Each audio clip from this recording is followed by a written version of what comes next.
বাংলাদেশ ইসলামী ছাত্র শিবিরের কেন্দ্রীয় সদস্য সম্মেলন নিয়ে রাজনীতিতে তোলপাড় এবং যেটা বোঝা যায় যে তারেক রহমানের হাইপ এখানেই শেষ। আমি বলেছি না, মূলত আসল হাইপ শেষ হওয়ার কথা ছিল ৩ জানুয়ারি জামাতের মহাসমাবেশের মধ্য দিয়ে, ৯ জানুয়ারি চরমোনাইয়ের মহাসমাবেশের মধ্য দিয়ে জামাত, চরমোনাই, এনসিপি, কর্নেল ওলি থেকে শুরু করে এবি পার্টি সবাই মিলে যে নজিরবিহীন জোট হবে, সেই জোট ঘোষণার মধ্য দিয়ে তারেক হাইপ বাংলাদেশে মিশে যাওয়ার কথা ছিল। কিন্তু না, অত সময় লাগলো না। শিবিরের সদস্য সম্মেলনে যে বিরল ঘটনা ঘটেছে, এতেই তারেক রহমান হাইপ শেষ। শিবিরের এবারকার সদস্য সম্মেলন আরো এক্সেপশনাল এবং টাইমিংটা কিন্তু চমৎকার।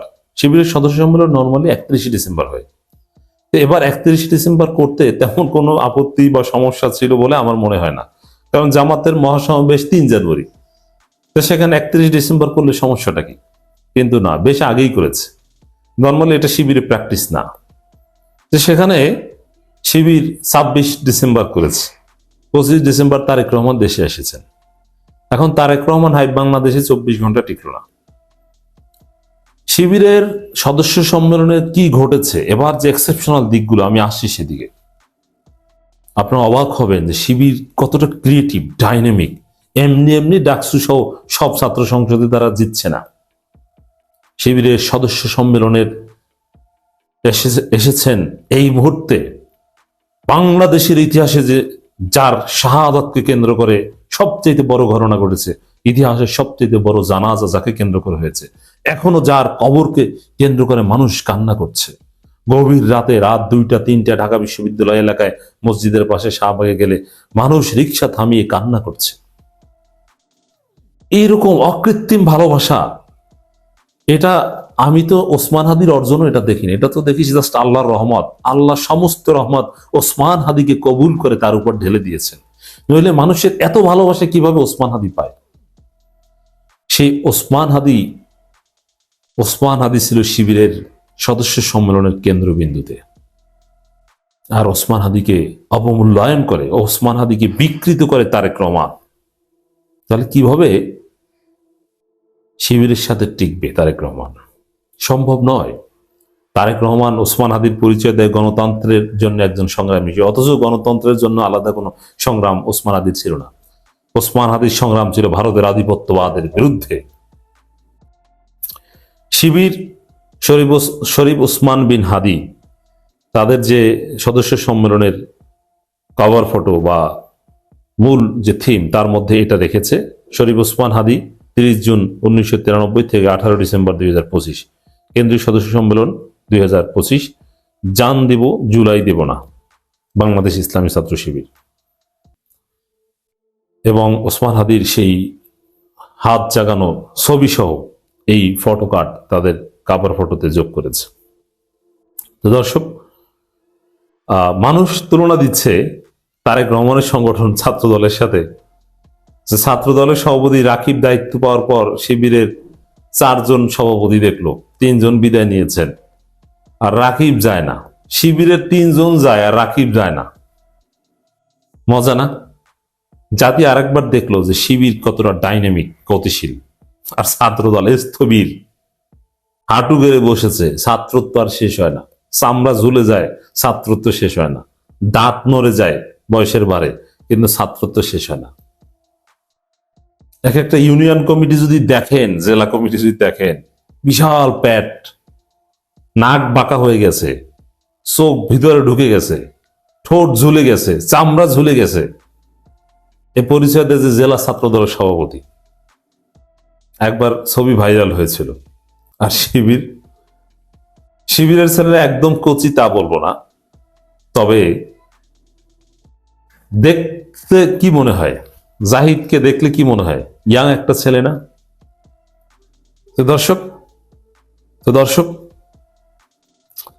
আমিরে জামাত বক্তব্য দিয়েছেন, আরো নানান বিশিষ্টজনরা বক্তব্য দিয়েছেন, বিদেশি ছাত্র সংগঠনের প্রতিনিধিরাও বক্তব্য দিয়েছেন। কিন্তু আমার কাছে সবচাইতে ভালো লেগেছে, পঙ্গু শহীদরা এখানে এসেছেন, হাঁটতে পারেন না, স্ক্র্যাচ বোর্ড দিয়ে এসেছেন। তারা অনুষ্ঠানকে শোভিত করেছেন। মানুষের আবেগ যখন আপনি দেখেন এদেশের শহীদ পরিবার, ভারতের আধিপত্যবাদের বিরোধী শক্তি জামাতের প্রতি, শিবিরের প্রতি কিভাবে সম্মান দেখায়। ওসমান হাদির ভাই কখনো শিবির করেন, আমি চিনি ওসমান হাদি আমার বন্ধু মানুষ, আমি বলেছি আগের আলোচনায়, পাশাপাশি বা কাছাকাছি জেলায় বাড়ি এবং একই ব্যাচের একই সেশনে আমাদের এসএসসি দাখিল সেম, এইচএসসি আলিম সেম, বিশ্ববিদ্যালয়ের সেশন সেম, মাস্টার সেম, হল সেম, আঞ্চলিকতা সেম, একই মসজিদে যে কতবার নামাজ পড়েছি আমি, ওসমান হাদি ইত্যাদি ইত্যাদি। সে ওসমান হাদি কি করেছে কি আমি জানি। ওসমান হাদি শিবির করেন নাই, ওসমান হাদির পরিবারও শিবির না, কিন্তু পিওর ইসলামপন্থী। তার ভাই শিবির করেন নাই, কিন্তু শিবিরের প্রতি যে আবেগ ওসমান হাদির ভাইয়ের বক্তব্যে দেখলাম, শিবিরের নাম যেভাবে উচ্চারণ করেন, এই শিবির শুধু শিবিরের মধ্যে সীমাবদ্ধ নয়, এই শিবির এখন আপামর জনসাধারণের স্বাধীনতা সার্বভৌমত্বের, মুক্তিযোদ্ধারা এসেছেন শিবিরের সদস্য সম্মেলনে, মুক্তিযোদ্ধারা এসে শিবিরকে স্বাধীনতা সার্বভৌমত্বের অতন্দ্র প্রহরী হিসেবে ঘোষণা দিচ্ছেন। জাহিলি আধার পেরিয়ে এসেছে দিন বদলের বাক, পৃথিবী আবার গড়তেই হবে নয়া আজাদির ডাক। নানান স্লোগান, ক্রিয়েটিভ স্লোগান। এখানে শিবিরের সদস্য সম্মেলনে বিভিন্ন বক্তব্য, বিভিন্ন প্রোগ্রাম বা ইত্যাদি ইত্যাদি, এগুলো আমি দেখেছি মিডিয়ায় কি পরিমাণ মানুষ লাইভ দেখেছে। তারেক রহমানকে কেন্দ্র করে যে পূর্বাঞ্চলের প্রোগ্রাম, তার চাইতে বেশি মানুষ লাইভ দেখেছে। এবং শিবির এখানে অনুষঙ্গ বানিয়েছে শহীদ পরিবারকে। শিবিরের সদস্য সম্মেলন ডমিনেট করেছে শহীদ পরিবার, শাহাদাতের চেতনা।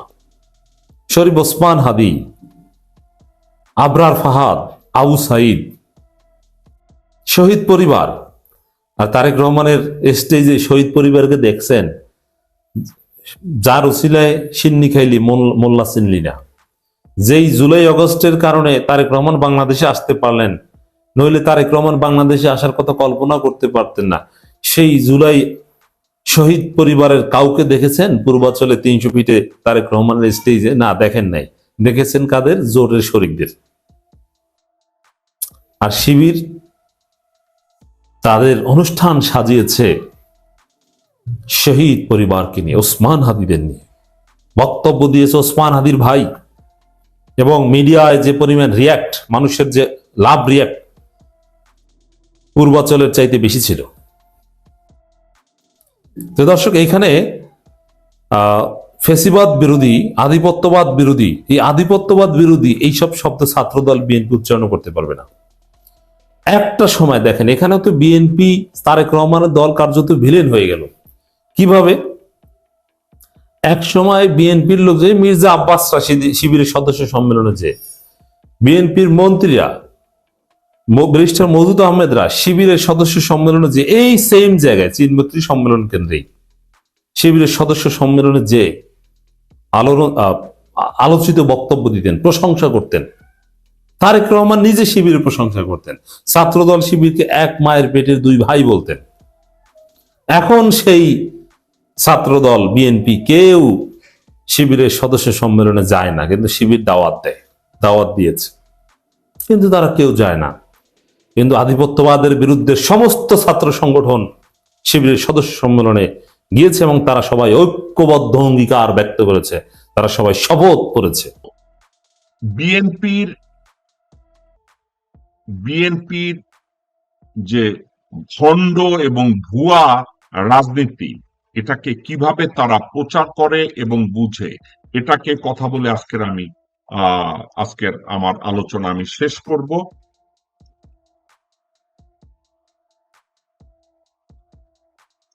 সেটা হচ্ছে, আমি যে সাবজেক্টটা নিয়ে কথা বলবো, বিএনপির এখন 90% লোকজনরা তারা মাঠে ঘাটে বলে বেড়াচ্ছে জামাতের লোকজনরা দেশদ্রোহী, জামাতের লোকজনরা রাজাকার, জামাতের লোকজনরা খুনি, জামাতের লোকজনরা ধর্ষক, জামাতের লোকজন যাদেরকে ফাঁসি দিয়েছিল এরা ছিল পৃথিবীর জঘন্য মানুষ।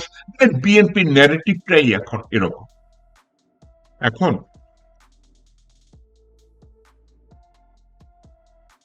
বিএনপির এই ন্যারেটিভ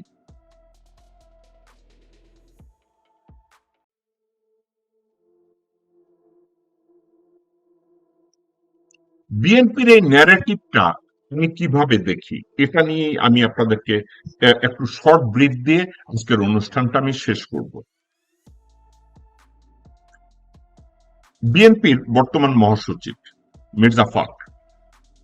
মির্জা ফাক মানুষ হিসাবে ভণ্ডামির শেষ ধাপে গেলে যা হয়, এর সন্তানরা ভণ্ড, সে ভণ্ড, তার বাবা ভণ্ড ছিল, এটা আমি বলতে পারবো না, কিন্তু মির্জা ফাক ভণ্ড এবং তার স্ত্রী ভণ্ড।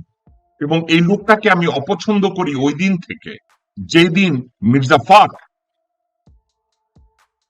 জিয়াউর রহমান সম্পর্কে আজে বাজে কথা বলেছে।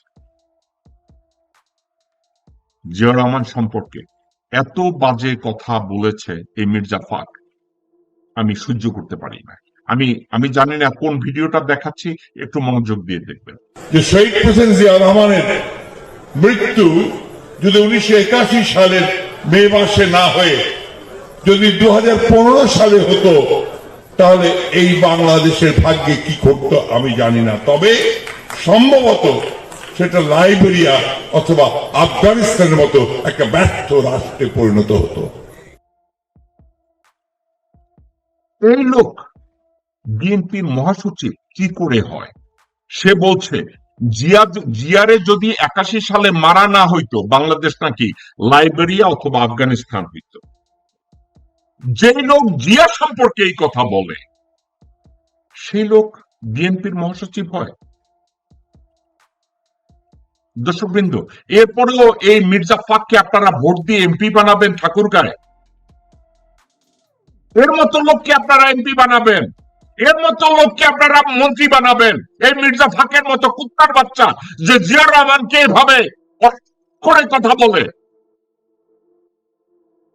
কারণ মির্জা ফাকের আদর্শ জিয়াউর রহমান না, মির্জা ফাকের আদর্শ খালেদা জিয়া না, মির্জা ফাকের আদর্শ অন্য কেউ। শুনেন মির্জা ফাক কি বলে।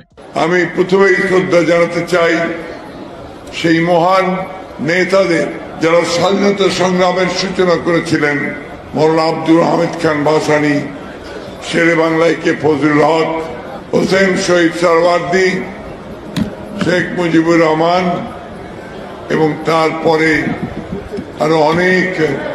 আসলে বিএনপি দেশে গণতন্ত্র চায় না। যৌক্তিক মনে করলে ভিডিওটি শেয়ার করবেন।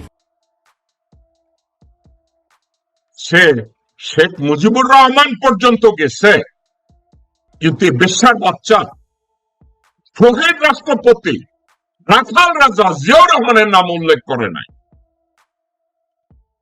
কেন করে নাই জানেন? জিয়া তো তার আদর্শ না, বিএনপিও তার আদর্শ না, বাংলাদেশের স্বাধীনতা আদর্শ না। যারা বিএনপি করেন আপনারা আমার শত্রু না, যারা বিএনপি করেন এবং সমর্থক আপনারা আমার ভাই। আপনাদের দলের সিস্টেমেটিক পরিবর্তন আপনারা করতে পারেন না, এটা আপনাদের অযোগ্যতা। কিন্তু আমরা যখন পরিবর্তনের জন্য পুশ করি, আপনারা ওটাকে সাপোর্ট না করে আমাকে গালি দেন। আজকের এই কথাটা এই জন্য বললাম, এই মির্জা ফাককে আপনারা নির্বাচিত করবেন? এই মির্জা ফাককে ঠাকুরগাঁয়ে আপনারা ভোট দিয়ে নির্বাচিত করে এমপি বানাবেন, মন্ত্রী বানাবেন? যে মির্জা ফাক জিয়াউর রহমানকে অযোগ্য বলে, অদূরদর্শী বলে, জিয়াউর রহমানের নামটা পর্যন্ত উচ্চারণ করে না, তাকে বানাবেন আপনারা এমপি, মন্ত্রী? বেগম খালেদা জিয়া এবং তারেক রহমানের সারা জীবনের অযোগ্যতার একটা, এই লোককে তারা দলের মহাসচিব বানিয়ে বসিয়ে রেখেছে।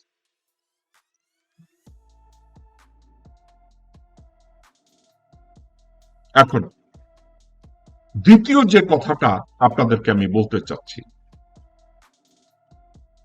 জামাত নেতাদের সম্পর্কে সাবজেক্ট হাস্যকর। যেই নেতারা তাদের দলের প্রতিষ্ঠাতা সব কয়েকজন মানুষকে অযোগ্য বলে, সম্মান করে, জামাতের নেতাদেরকে সম্মান করবে এটা চিন্তা করার কোনো কারণ নাই। কিন্তু তারপরেও আপনারা বরখত আব্বাসের কথা শুনেন। এই বাচ্চার কথা শুনলে আমার মনে হয় যুক্তিয়া এই কিরপোলারে আমি 10 বার লাইক চাই। শুনেন, গোলাম আজম সহ ওর সাঙ্গ পাঙ্গারা যদি জাতির শীর্ষ সন্তান হয়, তাহলে বীর মুক্তিযোদ্ধাদেরকে অপমানিত করা হচ্ছে। তাহলে বীর মুক্তিযোদ্ধাদের অবস্থানটা কোথায়, এটা একটু ওদের কাছে আমি জানতে চাই। এটা তো অবশ্যই এই দলটি 1947 সাল থেকে অদ্যাবধি 47 সাল, 71 সাল এবং এখন পর্যন্ত দেশের শান্তি কখনো কামনা করে নাই এবং করে না। বেগম জিয়াকে কেন গ্রেফতার করা হয়েছিল বুঝেছেন? এই মহিলাকে কেন মেরে ফেলার চেষ্টা করা হয়েছে বুঝেছেন? এই ভদ্র মহিলাকে কেন তিলে তিলে মারার চেষ্টা করেছে? কারা করেছে? এই বরখত আব্বাস। তারাই মারার চেষ্টা করেছে সালাউদ্দিন, তারাই মারার চেষ্টা করেছে আমির খসরু মাহমুদ চৌধুরী, তারাই মারার চেষ্টা করেছে আব্দুল আওয়াল মিন্টু, তাবিতাউয়া, সাদেক হোসেন খোকা, ইশাক। আর তারই ছেলে এখন তাদেরকে বগলে নিয়ে রাজনীতি করে। এবং বেগম জিয়া এদের সম্পর্কে কি বলেছে সর্বশেষ কি বলেছে শুনেন। আমরা অনেক বড় বড় নেতা বানিয়েছিলাম, অনেক বড় বড় পদ দিয়েছিলাম, মন্ত্রী বানিয়েছিলাম, যারা কিছুই ছিল না, যাদের এই বিএনপি দিয়ে, শহীদ জিয়াউর রহমান দিয়ে, আমার দিয়েই অনেক বড় হয়েছে, অনেক কিছু মালিক হয়েছেন, তিনারা সব বেইমানি দালালি। ওয়েল, আমার আর কিছু বলার দরকার নাই। দর্শক শ্রোতা, এই ছিল আমাদের শো।